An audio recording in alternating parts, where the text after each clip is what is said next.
My name is Greg Wilmot. I'm a counseling psychologist, and this is my 17th video that I'm doing in the series called Mental Health and Isolation. Today, and over the next few videos, I want to talk specifically about sport and sports psychology.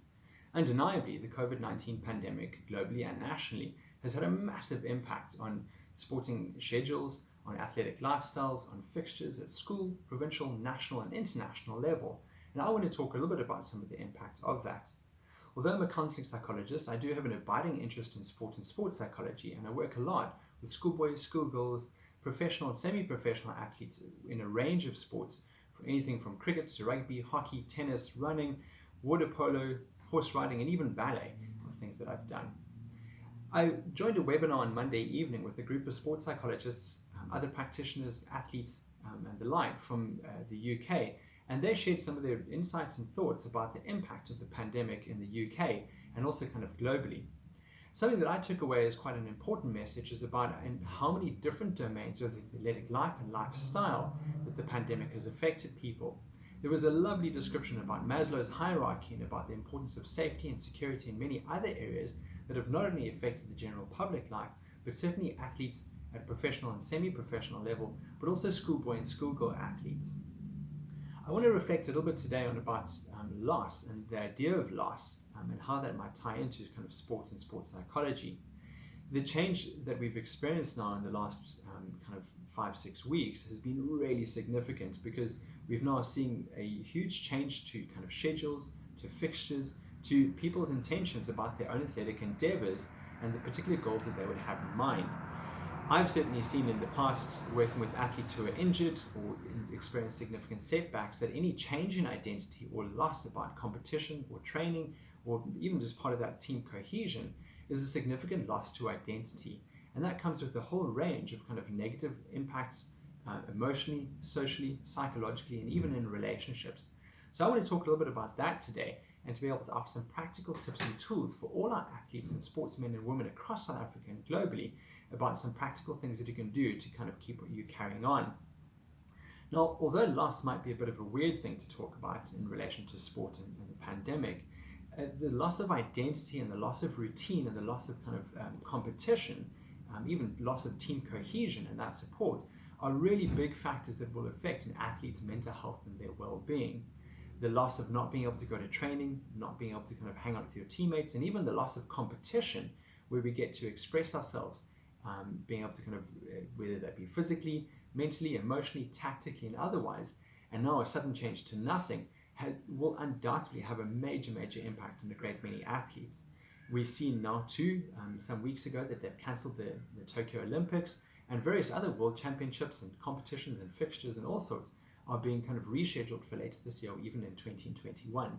I was just listening to the news the other day and they were reporting how FIFA is having to kind of reschedule so many of the qualifying matches for upcoming kind of competitions in Africa and South America, and what a big disruption this is causing.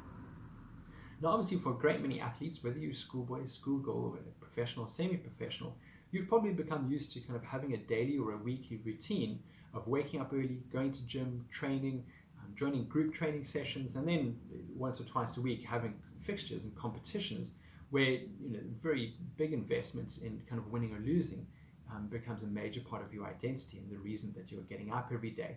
You've been making enormous sacrifices around eating, around training programs, around not seeing friends, and even relationships, I suppose.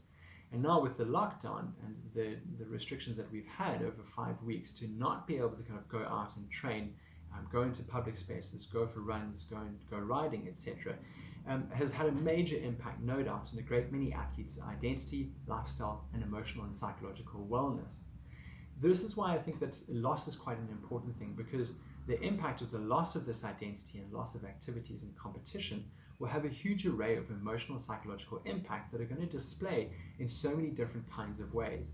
And for me, that was a very important message to come out of the webinar on Monday with the other sports psychologists, is they spoke so eloquently about just how many different domains of an athlete's life and lifestyle would have been affected and will continue to be affected by the pandemic globally.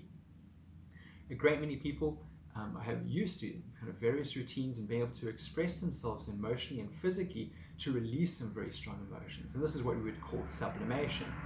We feel good after going for a run, playing a game, going to gym, And yes, it's a good rush of endorphins, but we've been able to take some kind of maybe negative emotions and some frustration and channel it through into a gym session, hitting a ball, going for a run, and various other kinds of things. Now, unfortunately, with the loss of this and not being able to do this, a lot of that energy is going to be kind of sitting on the inside and not going to know where to put it. The sports psychologists in the UK spoke a lot about the experiences they're having with professional athletes and semi-professional athletes, that they're finding themselves to be a lot more tired than they would otherwise be.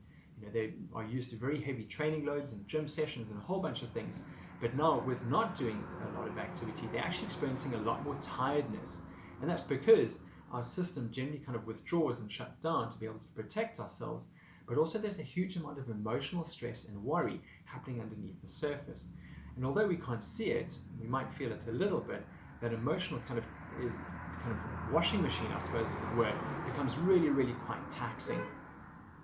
I do think that an important thing is the loss of that social environment. A great many people playing kind of open and even closed sports have maybe lost that team support that they might get from their teammates, a coach, a trainer, and various kind of different kinds of contact and social support that becomes very important. And this is what in self-determination theory they would call relatedness. The loss of that connection with the team or a group identity, and now being in isolation, becomes a really, really big problem, because that becomes a very important source of social support. So I would certainly encourage athletes, whether you're individual athletes or a team or a provincial or a national team, is to then get stuck into kind of connecting with your teammates. Have Zoom sessions, have conversations, reach out to buddies, have other kinds of competitions where you can then challenge each other, but get a good sense of kind of social support for one another. Something that also kind of happens with this kind of loss is a loss of esteem. So much of one's identity and confidence comes from being able to see that you are making progress around a various set of kind of training challenges, obstacles, competitions, and various other kinds of things. Now that you don't have that competition and you're not getting a sense of esteem by challenging yourself, whether that's swimming, running, and playing in a match, we need to try and help you find new, different ways to get a sense of that esteem. And although you can't go and play a rugby match or a hockey match or something like that at the moment, you can find new and different ways to be able to challenge yourself and to get a sense of competition with other people in different kinds of formats. There's lovely different kind of activities that we're seeing different athletes doing in terms of like skills, online challenges, in terms of home gym routines, body weight routines, and various other kinds of things. And yes, there might be a challenge with one another, but importantly, and this is a key principle to sports psychology, we should only really be in these instances comparing ourselves against ourselves. I've got a group of friends who meet up over a Zoom and then they do 500 squats. I mean, that's a lot of squats to do, and not everyone's going to have the same squatting ability, but they kind of get it all together, they have some banter, have a chat, and then kind of everyone does their kind of own routine and going through their squats in their own kind of a way. Then when everyone's finished, they have a chat, they have some banter, they feel good, they're nice and exhausted, but there's a great sense of cohesion and challenge, and challenging yourself to go as far and as steady as possible, and obviously always with a very good technique, kind of backing that up.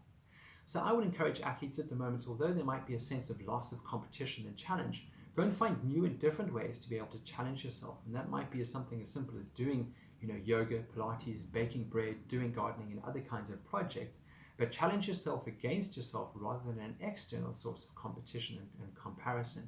Because again, we can't test ourselves realistically against those, and when we are feeling a bit of a slump, it's going to be quite difficult to get a realistic appraisal of whether we're doing well or we're not doing well.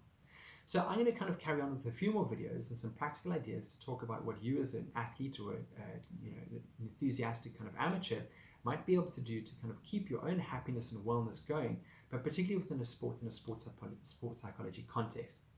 If you have any questions and there's things that you'd like to know about sports psychology, and particularly kind of in context of the pandemic in South Africa, I'd be only too happy to help. You can find some more information about me and my practice at wilmotpsychology.co.za. And if you have any questions, please send me an email or a message. I'd only be happy to help you and contact soon. I look forward to chatting. Right then. Cheers. Bye.